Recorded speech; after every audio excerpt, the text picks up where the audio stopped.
अगले साल के लिए 7000 किलोमीटर नए ट्रैक्स ले करने का, जिसमें new line, doubling, gauge conversion, tripling, quadrupling यानी नई पटरी बिछाने का जो काम है वो 7000 किलोमीटर का अगले साल के लिए रखा गया है। ये बहुत बड़ी जंप है और इसका सिग्निफिकेंट इम्प्रूवमेंट आएगा पैसेंजर मूवमेंट में, गुड्स के मूवमेंट में। ओवरऑल जो टाइम मेंटेन करने के चैलेंजेस आते थे उसमें बहुत सारे जो चैलेंजेस आते थे वो चैलेंजेस इस 7000 किलोमीटर अचीव करने से बहुत सारी वो डिफिकल्टीज धीरे धीरे ईज आउट होना चालू होगी। ये पहला पॉइंट था। दूसरा पॉइंट है, करीब 7 पॉइंट है। दूसरा पॉइंट है जो हमारे रेलवे लाइन के दोनों तरफ बसे हुए गांव या शहर होते हैं, उसमें जैसा कि over a period of time railway line तो पहले से बनी हुई है, लेकिन over a period of time होता ये है कि दोनों तरफ शहर या गांव काफी बढ़ता जाता है। तो उसमें railway line should not become a dividing line, it should become a, ऐसा कोई तरीका होना चाहिए जिसमें railway line should also be able to join both sides of the town और विलेज और सिटी। उसके लिए फ्लाईओवर्स और अंडरपासेस की रिक्वायरमेंट आती है। फ्लाईओवर्स और अंडरपासेस में बहुत आपको जान के खुशी होगी, ये नंबर 2014 से अब तक 10,438 फ्लाईओवर्स और अंडरपासेस बने। 10,438 फ्लाईओवर्स और अंडरपासेस बनने से देश भर में बहुत बड़ी राहत मिली है उन क्षेत्रों में जहां पर गांव के अंदर से या शहर के अंदर से रेलवे लाइन जाती है। क्या उस पे क्या ये सफिशिएंट है? सफिशिएंट नहीं है। इसलिए इस साल 1000 के आसपास तो फाइनेंशियल ईयर 22-23 में नए फ्लाईओवर और अंडरपासेस बन रहे हैं और अगले साल एक बार फिर 1000 का टारगेट लेके जाएंगे, लेकिन उसमें एक और नया डिजाइन का एलिमेंट डाल रहे हैं। नए डिजाइन के एलिमेंट में क्या है, क्या होता है कि जब बारिश आती है, एक ज्यादातर अपनी रेलवे लाइंस है सरफेस पे, बहुत कम है जो बड़े एक एम्बैंकमेंट के ऊपर है, ज्यादातर सरफेस पे है। तो जो अंडरपासेस है वो सारे एक ग्राउंड लेवल से नीचे की तरफ जाके, उसमें फिर पानी भरने की दिक्कत आती है। जैसा कि आप सबने भी नोटिस किया होगा, तो एक बहुत अच्छा साइंटिफिक डिजाइन बनाया है इंजीनियर्स ने मिलके। करीब करीब 7-8 महीने लगे उस डिजाइन को रिफाइन करने में। उस नए डिजाइन में किस तरह से है, जो सेंट्रल कैरिज वे है उसके साथ साथ 2 और छोटे कैरिज वेज बनेंगे, जो कि जैसे मान लो मोटरसाइकिल है, बाइक है या पैदल है, ये 3 उस छोटे कैरिज वे से भी जा सके। 4 व्हीलर के लिए मेन कैरिज वे और 2 व्हीलर्स और बाइक और पेडेस्ट्रियंस के लिए साइड में 2 छोटे कैरिज वे। इससे एक सिग्निफिकेंट इंप्रूवमेंट आएगा लोगों की लाइफ में, सिग्निफिकेंट ईज ऑफ लिविंग आएगा, जिससे कि कभी भी डिसरप्शन होने की चांसेस नहीं रहेगी। और जो कैरिज वे, मेन कैरिज वे, उसकी डिजाइन में भी चेंज हुआ है। उसकी डिजाइन में एक नया चेंज इस तरह से लाए कि जहां पे अंडरपास के लिए एंट्री हो रही है वहां पे उसको थोड़ा सा उसका अप की तरफ एंगल रखेंगे, जैसे कि पानी, सड़क का पानी अंडरपास की तरफ नहीं जाए। अभी तक क्या प्लानिंग होती थी कि एक बम्प जैसा बनाते थे, उससे पानी रुक नहीं पाता था। तो अब उसमें इंजीनियर्स ने डिजाइन किए बहुत अच्छा, उसमें आईआईटी रुड़की की मदद ली गई है, कुछ और आईआईटीज की मदद ली गई है, सबका मतलब एक बहुत डिटेल्ड रिसर्च इस पे हुई है। उसमें ये आया कि स्लोप को ही पहले से बढ़ाओ, उसके बाद में फिर अंडरपास की तरफ जाओ। तो ये एक बहुत बड़ा चेंज होगा इससे। अच्छा, फ्लाईओवर की डिजाइन में भी बहुत एक इंपॉर्टेंट चेंज आया कि कई जगह ऐसा होता है कि फ्लाईओवर जैसे 1 या 2 किलोमीटर दूर होता है मेन हैबिटेशन से, क्योंकि जब फ्लाईओवर करते हैं तो उसकी लैंडिंग के लिए जो ग्रेड चाहिए होता है उस ग्रेड के लिए सफिशिएंट लेंथ चाहिए होती है, राइट। एकदम अचानक तो सीधा नीचे नहीं आ सकते, एकदम स्लोली ग्रेडियंट मेंटेन करते हुए आना पड़ता है। तो उसके लिए कई बार होता है कि वो 1-2 किलोमीटर दूर हो जाता है, तो इंसान पहले 1 किलोमीटर का चक्कर लगाए फिर बाद में फ्लाईओवर पे चढ़े, तो उसमें काफ़ी तकलीफ होती है। उस चीज़ को सॉल्व करने के लिए फ्लाईओवर के साथ एक फुटओवर ब्रिज जैसी व्यवस्था, एक नया डिज़ाइन बना है। बहुत जल्दी आपको ये डिज़ाइंस के पिक्चर्स भी मैं शेयर करूंगा अगले कुछ ही दिनों में, जिससे कि आप उसका यूज़ कर सकते हैं। वो डिज़ाइन इतना अच्छा डिज़ाइन है, उससे इमीडिएटली सबको रिलीफ मिलेगा कि जहाँ पर फ्लाईओवर है वहीं पे मान लो आप फुटओवर ब्रिज से चढ़ गए और चढ़ के ऊपर फ्लाईओवर क्रॉस किया और नीचे आ गए, या फिर एक छोटी रैंप पास में आ जाए जो 2 व्हीलर्स के लिए, वो रैंप से चढ़ गए, 2 व्हीलर ऊपर चढ़ा और वापस दूसरी तरफ से नीचे उतर गया। आपको 2 किलोमीटर का डिस्टेंस नहीं करना पड़ेगा। तो ये 2 बहुत ही पीपल फ्रेंडली इनिशिएटिव्स रहेंगे। ये सेकेंड पॉइंट था फ्लाईओवर्स और अंडरपासेस का। थर्ड पॉइंट स्टेशन डेवलपमेंट का आपके साथ चर्चा हुई है। 1275 स्टेशंस लिए गए पूरे अमृत भारत स्टेशन स्कीम में, और सफिशिएंट इस बार फंड्स भी मिले। जो बड़े प्रोजेक्ट्स थे जिसके ऊपर काफ़ी पहले से काम चालू हो गया था, उनकी बहुत अच्छी प्रोग्रेस है। एज ऑन टुडे 48 स्टेशंस पे फिजिकल काम चालू हो गया है।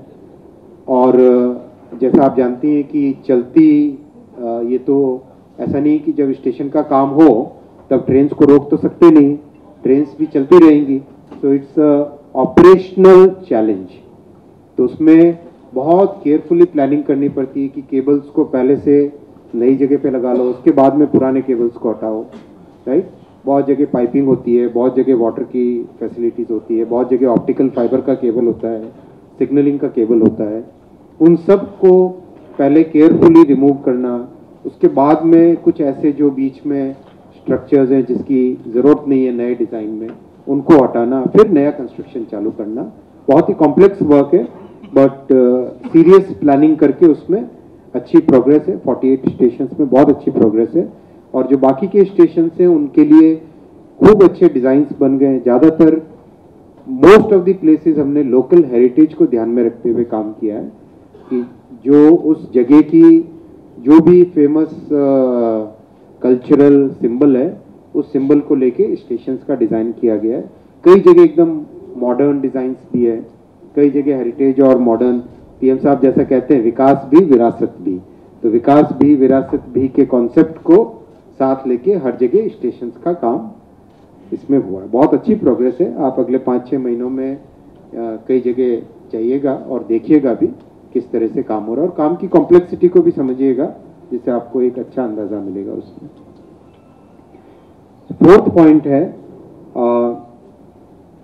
स्टेशंस पे। देखो, जैसे ही पैसेंजर्स बाहर निकलते हैं रहता है कि जल्दी से जल्दी घर जाएं, और आज की जो मॉडर्न लाइफ है उसमें ये रहता है कि मुझे स्टेशन पे ही कुछ अच्छा अपना जो भी सामान खरीदना है वो खरीदने को चांस मिल जाए, तो स्टेशन से सामान खरीदा और घर की तरफ चल पड़े, जैसा यूरोप में, जापान में, सब जगह आप देखते हो। तो इसमें प्रधानमंत्री जी ने बहुत एक अच्छा कॉन्सेप्ट दिया कि हम स्टेशंस पे जन सुविधा के लिए कोई ऐसी फैसिलिटी क्रिएट कर सकते हैं क्या। तो जन सुविधा फैसिलिटी, जन सुविधा केंद्र नाम देंगे या उसको कोई और अच्छा एक और नाम देंगे, पर बेसिकली जो डे टू डे यूज़ की जितनी भी चीज़ें होती हैं, साबुन हो गया, कोई दूसरे छोटी मोटी चीज़ें हो गई, इस तरह की जो भी डे टू डे यूज़ वाली चीज़ें होती है, उन सब का स्टेशन पे एक फैसिलिटी क्रिएट की जाएगी, और करीब करीब 2000 स्टेशंस पे इसको क्रिएट किया जाएगा। इसमें यात्रियों को बहुत अच्छी एक सुविधा मिलेगी। जन सुविधा केंद्र बोलिए आप उसको, या कन्वीनियंस स्टोर बोलिए, जन सुविधा convenience stores.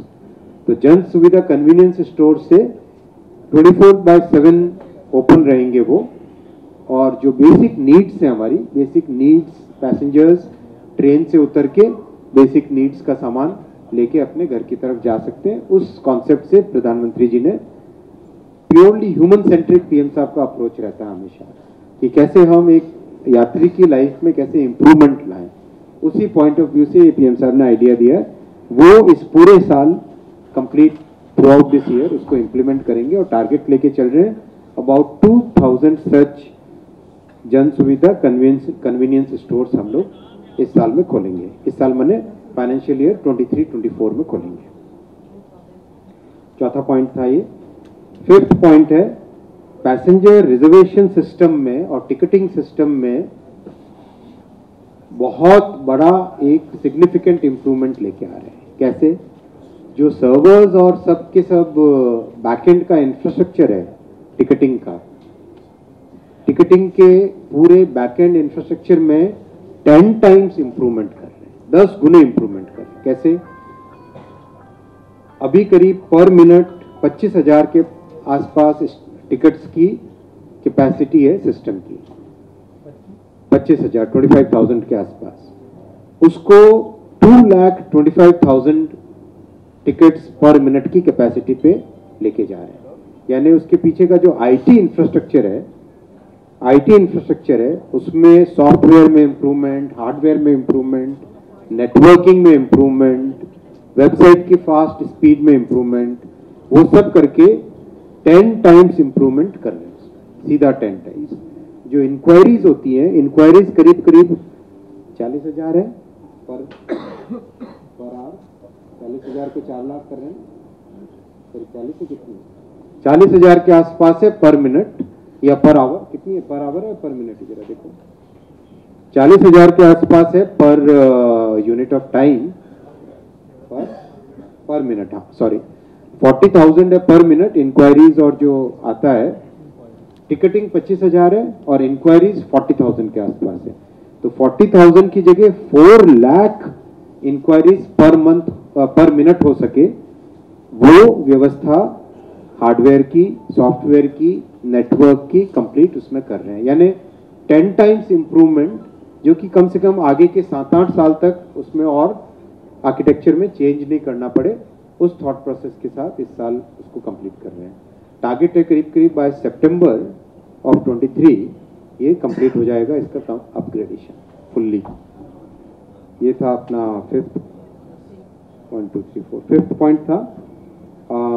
Sixth point 1 station 1 product. ये बहुत ही एक इतनी अच्छी फैसिलिटी क्रिएट की है। माननीय प्रधानमंत्री जी का क्लियर विजन था कि हमारे जो लोकल प्रोडक्ट्स हैं, जो लोकल आर्टिजन्स हैं, लोकल जो क्राफ्ट्समैन हैं, लोकल जो वुमेन सेल्फ हेल्प ग्रुप है, उनके प्रोडक्ट्स को रेलवे के माध्यम से एक नया मार्केट मिले। तो उसमें अब तक 550 स्टेशंस पे ऑलरेडी 594 स्टॉल्स लग चुकी हैं।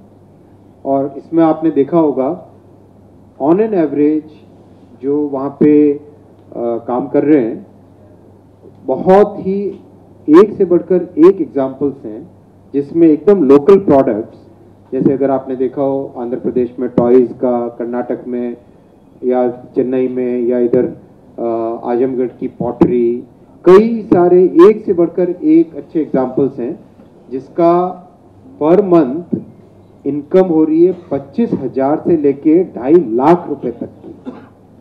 जो लोग इस पे काम कर रहे हैं पर मंथ 25,000 से लेके 2.5 लाख रुपए तक की इनकम उसमें हो रही है। तो एक लोकल आर्टिजन्स को, लोकल क्राफ्ट पर्सन को बहुत अच्छा एक आउटलेट मिला है।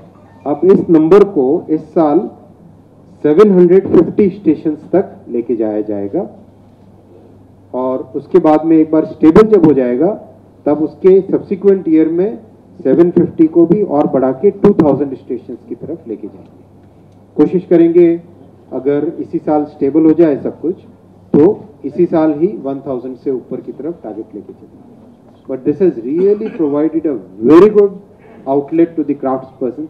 एक जगह का मुझे ध्यान है जहाँ पे उसमें दुकान पे जो व्यक्ति बैठे थे उन्होंने कहा कि अब तक हम ज़्यादा से ज़्यादा सोचते थे कि पास के शहर में बेच सकें, और अभी रिसेंटली एक आए थे ट्रेन से, उन्होंने खरीदा और जो साथ में मेरा विजिटिंग कार्ड लेके गए थे उन्होंने मुझे एक्सपोर्ट का ऑर्डर भी दिया बिकॉज ऑफ दिस एक्सपोजर। तो इस तरह के रियल एग्जाम्पल्स भी अवेलेबल है आज अपने पास, विच इज़ वेरी सेटिस्फाइंग कि प्रधानमंत्री जी ने जो विजन दिया था कि हमारे क्राफ्ट्समैन को एक अच्छी आउटलेट मिले, वो आउटलेट इस स्टेशन के जरिए से मिली है। छठा पॉइंट ये था, वंदे मेट्रो की बात मैंने आपसे पहले भी की है कि दो छोटे छोटे या दो मतलब कम डिस्टेंस पे जो टाउन्स होंगे, कम डिस्टेंस पे जो शहर होंगे, फॉर एग्जांपल उत्तर प्रदेश में एग्जांपल है सीतापुर से लखनऊ 60-70 किलोमीटर, या फिर लखनऊ से कानपुर। तो इस तरह के जो कम डिस्टेंस पे शहर हैं, या उड़ीसा में जैसे भुवनेश्वर से कटक, तो ये आपस में 30-32 किलोमीटर 35 किलोमीटर का रास्ता है। ऐसे में वंदे मेट्रो का कॉन्सेप्ट बहुत ही अच्छा एक कॉन्सेप्ट आएगा।